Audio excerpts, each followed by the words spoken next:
So hello guys, in this video we are going to learn how to block a shop on Etsy. So for that guys, first of all you'll have to open any web browser on your computer. As you can see guys, I'm using Google Chrome, but you can use any one of in the market. So after that guys, you have to search for Etsy.com, and after coming on the website guys, you can search directly if you know the shop's name after clicking on here and then typing the shop's name. And if you do not know the shop's name, then what will you do?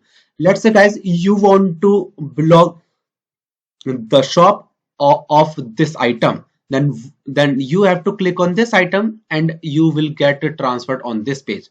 And after that, coming on this page, you have to scroll down a little bit and then you will find the owner's name.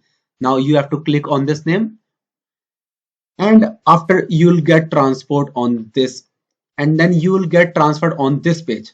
Now you can see guys the shop's name, and you can also see guys the owner's name, or you can say the seller's name. So guys, for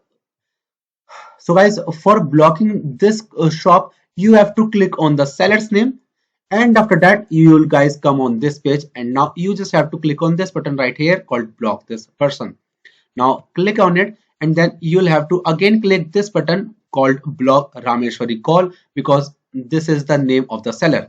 Now click on this, and now you are good to go, and now you have blocked that shop. So that's it for the video guys. If you find this video helpful, then please subscribe to our channel, and thanks for watching.